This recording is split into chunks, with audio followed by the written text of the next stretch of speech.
बिस्मिल्लाहिर्रहमानिर्रहीम इय्याका नअबुदु व इय्याका नस्तईन। जेलम, आज सबसे पहले मैं यहां आपके सामने खड़े होके जो अल्लाह ने मेरे मुल्क को इस बड़े इम्तिहान में डाला है, पहले मैं उसकी बात करना चाहता हूं कि कभी कभी अल्लाह अपनी कौम को आजमाता है, अपनी मखलूक को, अपने इंसानों को आजमाता है। अल्लाह ने हमारे ऊपर भी एक आजमाइश दी है। तो जेलम, सब आप अल्लाह के सामने खड़े होके हम सब एक वादा करें कि अल्लाह, हम इस इम्तिहान में फेल नहीं होंगे। आमीन। हमारे लोग मुश्किल में, ऊपर से लेके स्वात, चित्राल, गिलगित बल्तिस्तान, हर जगह अजाब आया हुआ है। कल मैं डीआई खान गया, हजारों एकड़ जमीन पानी के नीचे, और उस जिधर मैं नहीं जा सका, तौनसा, राजनपुर और डीजी खान, मौसम की वजह से उधर भी समुंदर है पानी का। वो जमीनें जिधर लोगों ने अपनी मेहनत से फसलें उगाने की कोशिश कर रहे थे, वहां सारा पानी आ गया। और फिर नीचे बलूचिस्तान तो तकरीबन सारे बलूचिस्तान के इलाके मुतासिर हुए हैं। और फिर सिंध के अंदर बुरा हाल है लोगों का। तो ये जो इम्तिहान है, ये कौम मिलकर लड़ती है इस इम्तिहान से। गवर्नमेंट्स जितनी भी कोशिश कर लें, जब तक सारी कौम इकट्ठी नहीं होती, इस तरह के इम्तिहान से हम पास नहीं हो सकते। 2010 में सैलाब आया और मुझे याद है मैंने पूरी कोशिश की, और भी लोगों ने, बल्कि हर पाकिस्तानी ने कोशिश की। और वो इतना बड़ा हमारी कामयाबी थी कि सारे पाकिस्तानी बाहर थे, पाकिस्तान में सब ने उसमें शिरकत की। और जो इतना बड़ा एक इम्तिहान आया हुआ था, उससे मुझे बड़ा फख्र है कि पाकिस्तानियों ने बड़ी जबरदस्त किस्म से हमने वो पास किया। अब सारी कौम को आज मैं कहना चाहता हूं कि हमने मिलके इसका मुकाबला करना है। मैंने सबसे पहले एक रजाकार फोर्स यानी टाइगर फोर्स नौजवानों की मैंने वेबसाइट पे ये रजाकारों को, टाइगर फोर्स को इकट्ठा करना शुरू किया। इसकी मेंबरशिप लोग कर रहे हैं। पहले से ही हमारे पास एक टाइगर फोर्स के रजाकार थे। तो पहले तो हम एक बड़ी फोर्स जमा कर रहे हैं जो हुकूमतों की मदद करेगी, उन इलाकों में जाएगी, और बड़े बड़े इलाके हैं जो पानी के नीचे हैं, तो हुकूमतों की मदद करेगी ताकि हम उन मुतासरीन की मदद करें।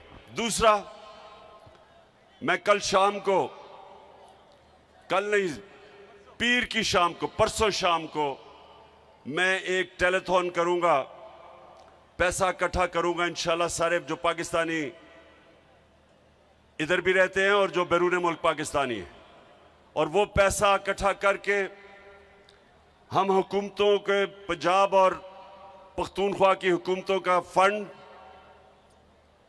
उधर पैसा इकट्ठा करेंगे। और उसके ऊपर सानिया निश्तर, जिन्होंने बड़ा कामयाब प्रोग्राम किया था जब कोरोना के दौर में हमने एक एहसास का प्रोग्राम किया था, सारी दुनिया ने उसे माना था, इंटरनेशनली रिकग्नाइज किया था एहसास प्रोग्राम।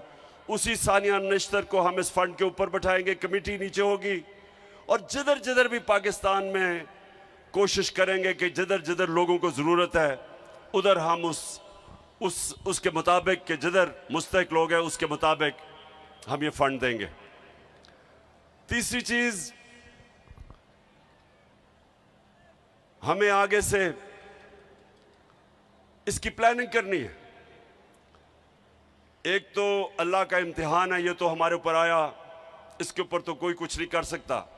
लेकिन जो हम कर सकते हैं, अब जेएलएम के लोगों ये सुनो, हम क्या कर सकते हैं? हम डैम्स बना सकते हैं।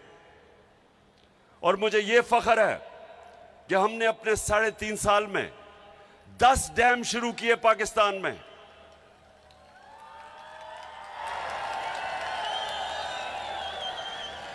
पचास साल के बाद पाकिस्तान में बड़े डैम बने। बादशाह बन रही है, बादशाह डैम बन रहा है, दासू डैम बन रहा है,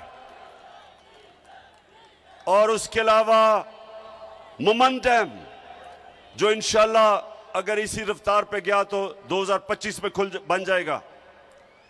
10 डैम का हमने प्रोग्राम बनाया। इससे क्या होता है? जब आपके पास डैम होते हैं तो जब पानी आता है, जब बारिश आता है तो पानी आता है, तो वो आप पानी को काबू कर लेते हैं। डैम जब आपके बने होते हैं तो बारिश आता, पानी आता, रोक लेते हैं उसको, और वो पानी बजाय तबाही करने के वो एक नेमत बन जाती है।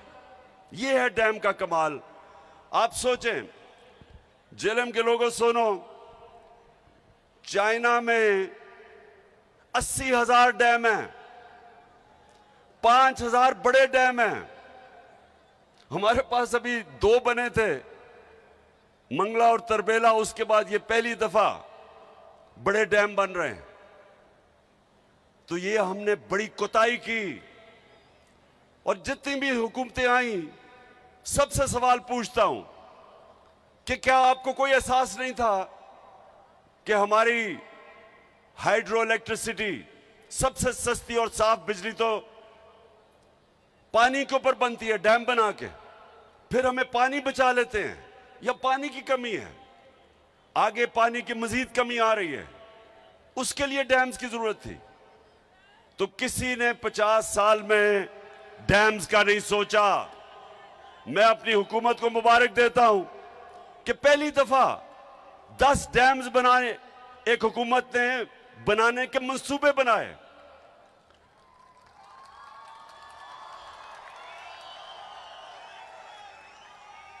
और जेएलएम, अब आप सुने दूसरी चीज, जब एक हुकूमत आगे आने वाले नस्लों का सोचती है, तो नौशहरा में क्या हुआ? नौशहरा में हमारे पिछले चंद सालों में, जब से हमारी हुकूमत है, बंद बनाए गए। 2010 में जब सैलाब आया था, नौशहरा डूब गया था।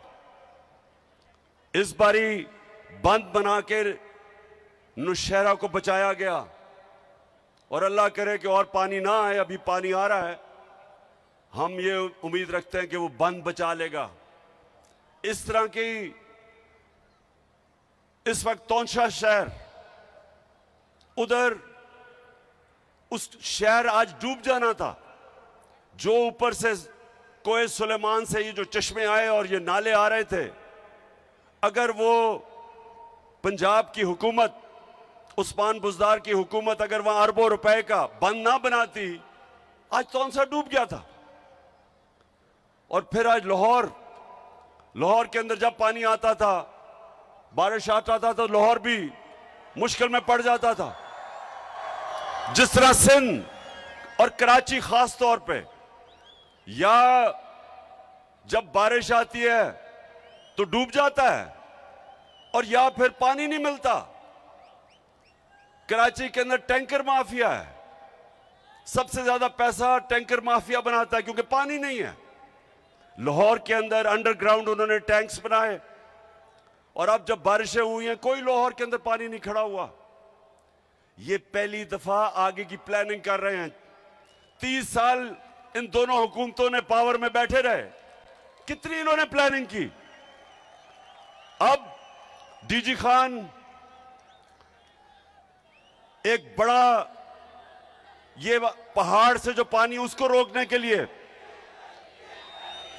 एक सुरूर डैम बन रही है, जिसकी फीजिबिलिटी वो ये सारे नालों का पानी रोक लेगी और वहां वैसे खुशहाली होती है, तो वो पानी नेमत भी बन जाएगा और बचा लेगा जो जिस तरह की तबाही आज मची है। पख्तूनख्वा के अंदर फीजिबिलिटी बन गई है टांग जाम डैम की, अगर वो बनी हुई होती तो वो इंशाल्लाह आगे रोक लेती जो तबाही मची है इस वक्त डीआई खान में, अगर वो डैम बनी होती। तो कहने का मकसद ये है कि इसका अभी से हम आगे के प्लानिंग कर रहे हैं कि इस पानी को एक नेमत बनाए बजाय ये तबाही बने। तीसरी चीज, जेलम एक बड़ी अखबारों के अंदर कैंपेन चल रही है, फ्रेंडली मीडिया, लिफाफे वाले सहाफी,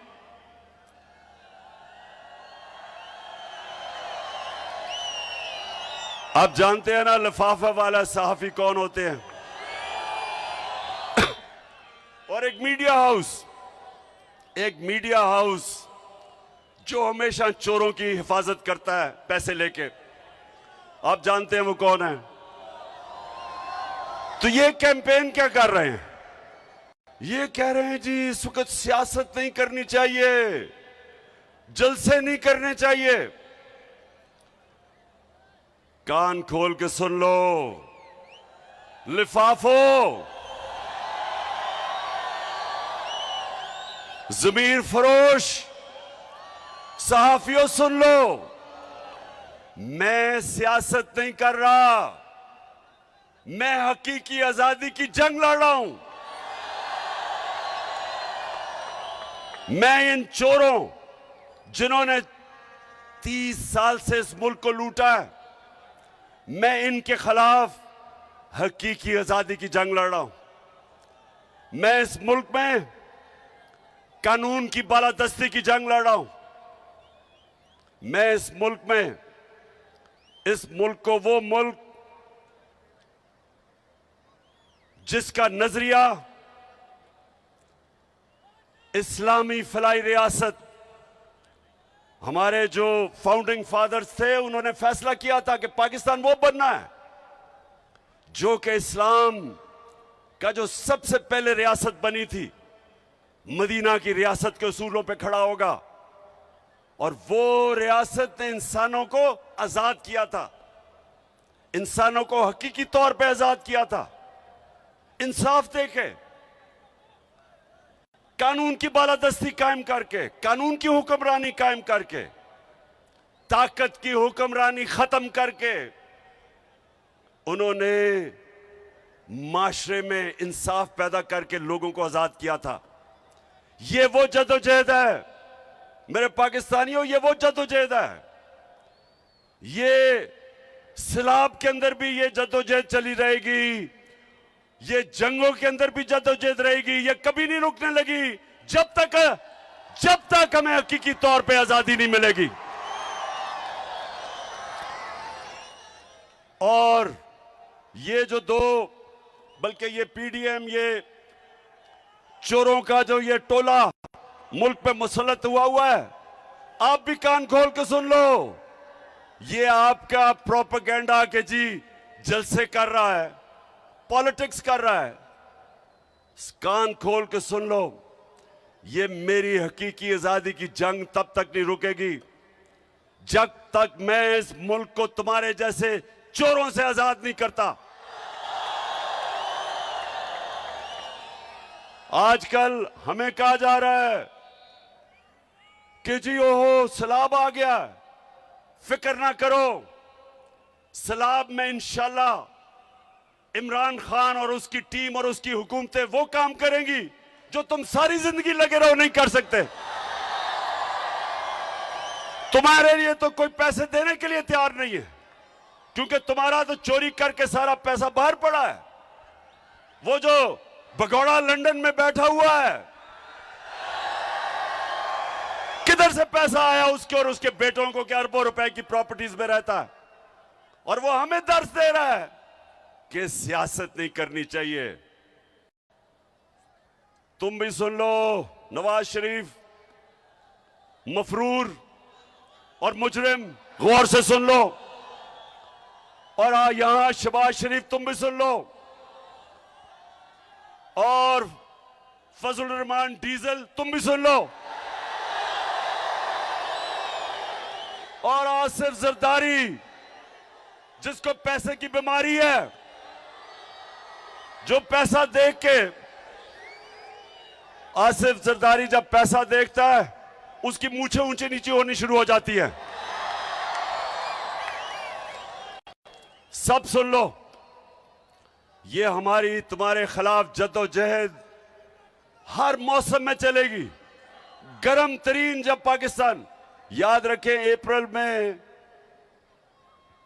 अप्रैल के महीने में एक ऐसा हफ्ता था कि दुनिया में सबसे गर्म मुल्क पाकिस्तान था, सबसे ज्यादा गर्मी पाकिस्तान में थी।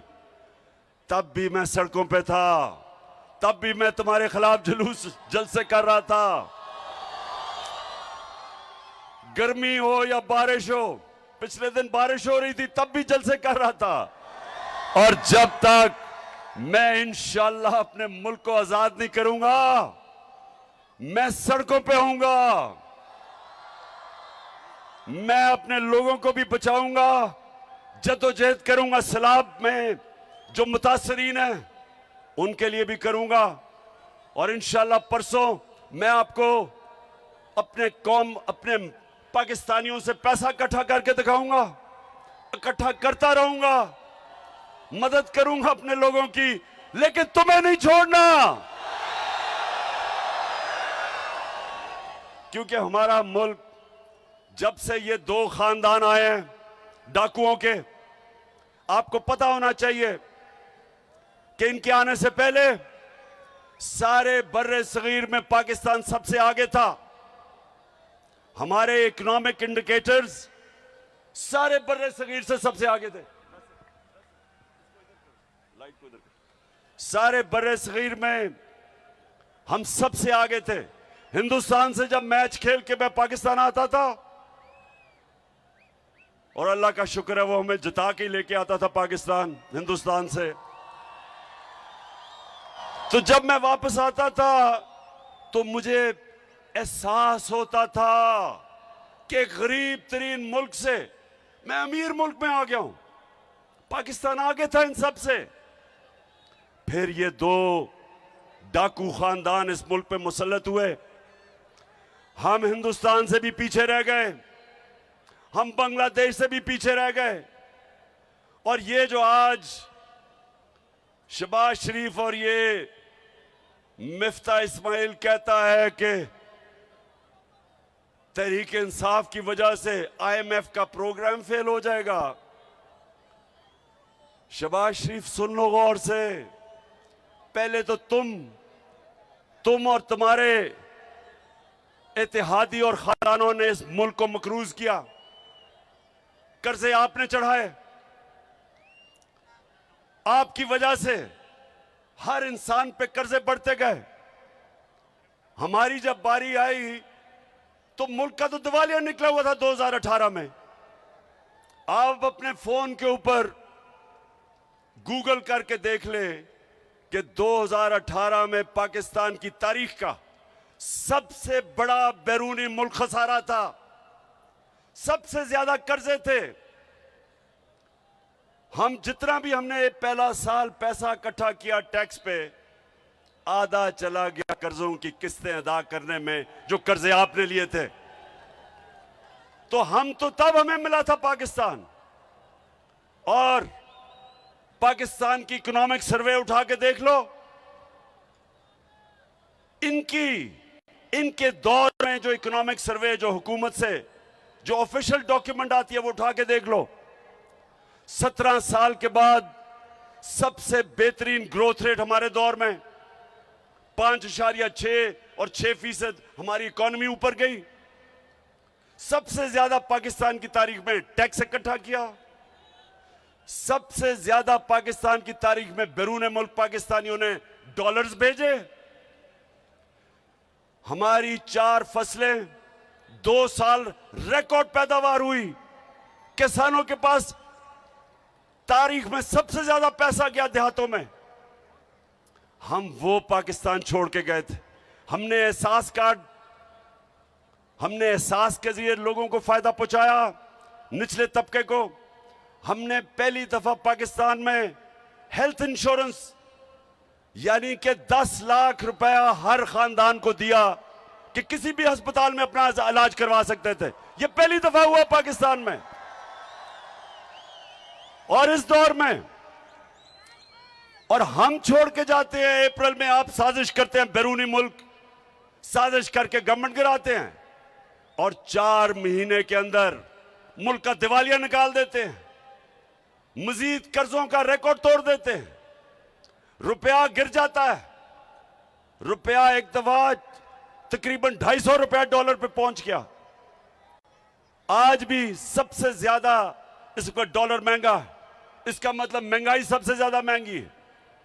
एक चीज जेलम सुन लो, इसको कहते हैं कंज्यूमर प्राइस इंडेक्स। ये होता है जो आम लोगों के खाने पीने की चीज, बिजली और गैस। ये हम जब छोड़ के गए थे 16% थी, यानी 16% महंगाई थी।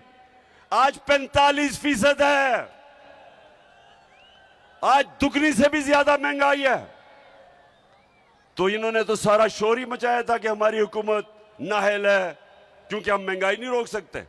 महंगाई के रिकॉर्ड टूट गए, माइशत नीचे आ गई, कर्जे और ले लिए। और आज मिफ्ता इस्माइल कहता है कि जनाब तहरीक इंसाफ IMF का प्रोग्राम फेल करना चाहती है। पहले तो तुम्हारे से सवाल पूछता हूं कि 2 महीने पख्तूनख्वा का वजीर आपसे बार बार पूछता रहा कि मैं मीटिंग करना चाहता हूं, आपने जो पैसे वादा किए थे पख्तूनख्वा को नहीं मिले, उसको मीटिंग नहीं दी, ऊपर से सैलाब आ गया। तो अब वो ये सोच रहा है कि आप कह रहे हैं कि हम आपको एक सरप्लस देंगे, तो इस सैलाब में जो अरबों अरबों अरबों रुपए की तबाही मची है, किधर से सरप्लस देगा वो? आपको IMF से बात करनी चाहिए।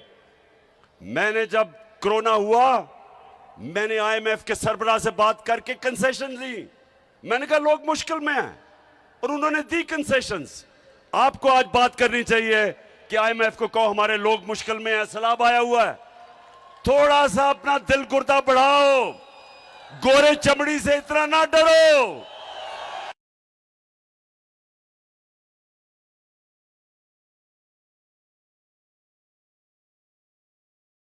इतनी गुलामी ना करो। हार्ट ट्रांसप्लांट करवा लो, शायद आप में थोड़ी दिलेरी आ जाए कि उनके सामने कैंपेन टांग दी हैं। शहबाज शरीफ तो कहता है, आपने सुना है हमारे शहबाज शरीफ को, ये जरा जरूर सुने जरा।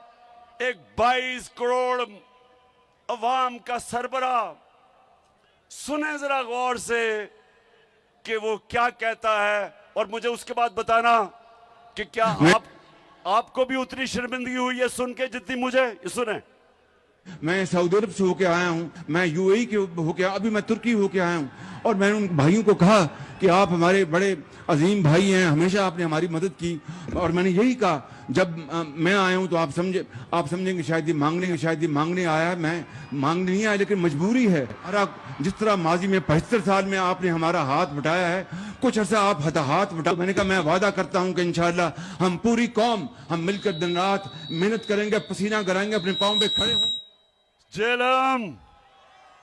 जेलम, क्या आप उतना ही शर्मिंदा है जितना मैं हूं? देखें, हमारा मुल्क बना था एक अजीम नारे पे, पाकिस्तान का मतलब क्या, और मेरा तेरा रिश्ता क्या, और ला इलाहा इल्लल्लाह का मतलब कि अल्लाह, हम तेरे सामने हाथ फैलाएंगे, हम किसी के सामने नहीं झुकेंगे। ये हमारा कर रहा है।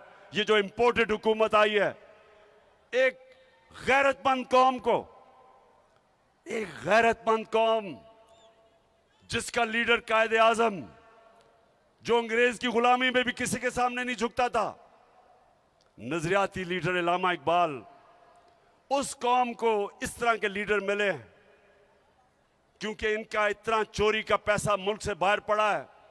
ये जिन मुल्कों में पैसा पड़ा है उनके गुलाम है। अच्छा पाकिस्तानियों, मैं अब आपको आखिर में ये बड़ी जरूरी बात करना चाहता हूं और ये आपने गौर से सुनना है। एक तरफ हमें कहते हैं कि जनाब सैलाब आया हुआ है और सैलाब की वार्निंग कई हफ्ते पहले थी, तो जब सैलाब आया हुआ है तो ये बताएं कि पाकिस्तान की सबसे बड़ी पार्टी को अब दीवार से लगा रहे हैं, केसेस कर रहे हैं। पहले तो 25 में आपने लोगों को जिस तरह तशद्दुद किया और यहां ऊपर हमारे बैठे हैं लोग जिनको इन्होंने जेलों में डाला पुरअमन एहतजाज करने के लिए। 3 दफा इन्होंने हमारे खिलाफ धरने दिए, ना एक किसी को पकड़ा, ना कोई FIR काटी, ना कोई रास्ते रोके, बल्कि मैंने तो कहा हम तुम्हें खाना पीना भी दे देंगे। वो और बात है कि इनके धरने सारे वही हुआ, बुरी तरह हारे, जल्द से कामयाब नहीं हुए। हमारे लिए एक पुरअमन एहतजाज पर जो उन्होंने जुल्म किया, मैं अपने जेलम के लोगों को यह कहना चाहता हूं कि इस वक्त पाकिस्तान की जमहूरियत को, हमारी आज़ादी को सबसे ज्यादा खतरा है, क्योंकि ये बैरून मुल्क साजिश के जरिए जो हमारे ऊपर मुसल्लत किए गए हैं, इलेक्शन से ये भाग गए हैं। सारी इन्होंने इलेक्शन कमिश्नर के साथ मिलके, सारी पुलिस का इस्तेमाल करके, उसके बावजूद जो पंजाब का इलेक्शन था बुरी तरह हारे, जो पंजाब के बाय इलेक्शन थे बुरी तरह हारे, धांधली के बावजूद। उसके बाद 2 बाय इलेक्शन हुए, वो भी हार गए। अब ये डरे हुए हैं, इनको पता है कि इलेक्शन में तो इन्होंने फेंटा खाना है, तो अब ये कोशिश कर रहे हैं कि टेक्निकल नॉकआउट किया जाए। सबसे पहले तो इमरान खान को किसी तरह रास्ते से हटाओ, किसी तरह इसको डिस्क्वालीफाई करवाओ। अब मेरी कौम मुझे 50 साल से जानती है, 50 साल से आप मुझे जानते हैं। आप तो पैदा भी नहीं हुए जब मैं क्रिकेट खेलता था। आज तक मैं अपने कानून के बीच में रहा हूं और आइन के बीच में रहा हूं। सारी मेरी 26 साल की पॉलिटिक्स, कभी मैंने अपने मुल्क में इंतशार नहीं किया। हालांकि हमारे ऊपर हर किस्म का, जब इन्होंने 25 को हमारे खिलाफ तशद्दुद किया, हमने कुछ नहीं किया, हम वापस चले गए। इस डर से मैं इसलिए खत्म किया धरना, मुझे डर था कि इंतशार होगा। अब मेरे खिलाफ इन्होंने दहशतगर्दी का पर्चा कर दिया है, यानी कि मैं एक बहुत बड़ा दहशतगर्द हूं, मुझे पकड़ने भी आए थे। अब सारी दुनिया में ये खबर गई है पाकिस्तानियों, सारी दुनिया में, कि जी इमरान खान के ऊपर दहशतगर्दी का पर्चा कर दिया। और दहशत क्या थी ये भी सुन लो। हमारे बड़े एक ऐसा कारकुन जो मेहनत करता था, शहबाज गिल को इनको ने पकड़ा, बजाय अदालत में ले जाने के 2 दिन तशद्दुद किया उसके ऊपर, नंगा करके उसके ऊपर तशद्दुद किया गया, उसके ऊपर जिनसी तशद्दुद किया गया।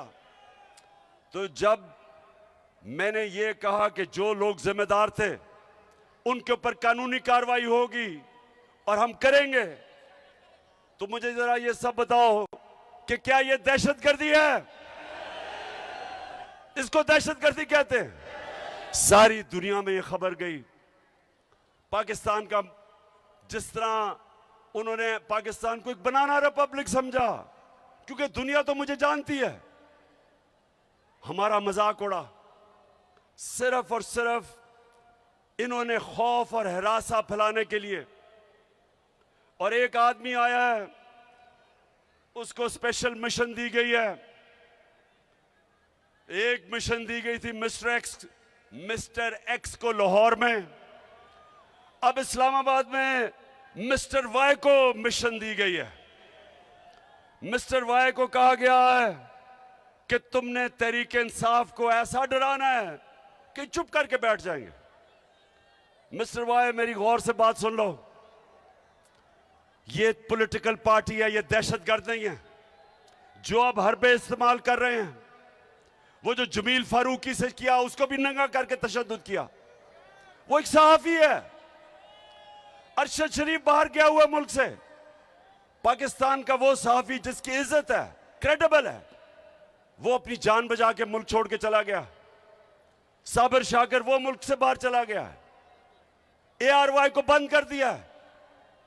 इसलिए नहीं कि ARY ने कोई गलती की थी, इसलिए कि वो इमरान खान का मौक़िफ़ पेश करता था, वो तहरीक इंसाफ का मौक़िफ़ पेश करता था, इसलिए बंद किया है।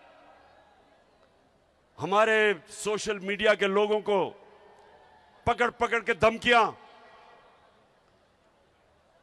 एंकर्स को भी, सहाफियों को भी और मीडिया हाउस को भी लोगों को बताया जाता कि हमारी कवरेज ना की जाए।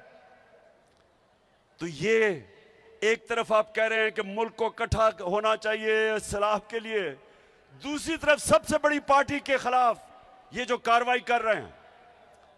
और मिस्टर वाई, आपको मुझे पता है मिशन पे भेजा गया है, आप अपनी भी बदनामी कर रहे हैं, आप मेरे मुल्क की भी बदनामी कर रहे हैं, आप इस मुल्क को नुकसान पहुंचाने की कोशिश कर रहे हैं कि सबसे बड़ी मुल्क की जमहूरी पार्टी जो चारों सूबों में है, जो मुल्क को इकट्ठा रख सकती है, उसको आप कमजोर करने की कोशिश कर रहे हैं।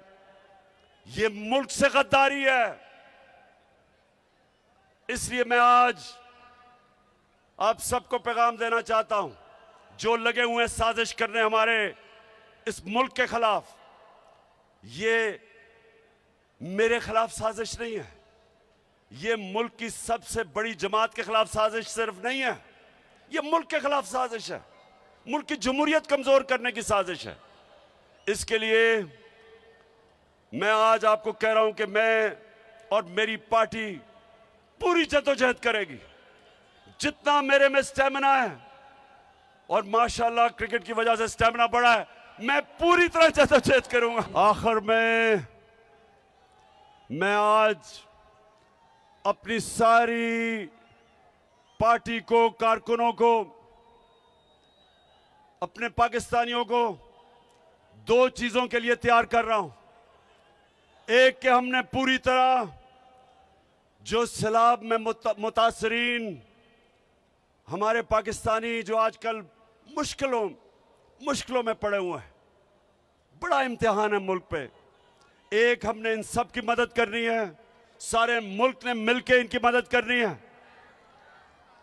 आप तैयार हो सब मदद करने के लिए?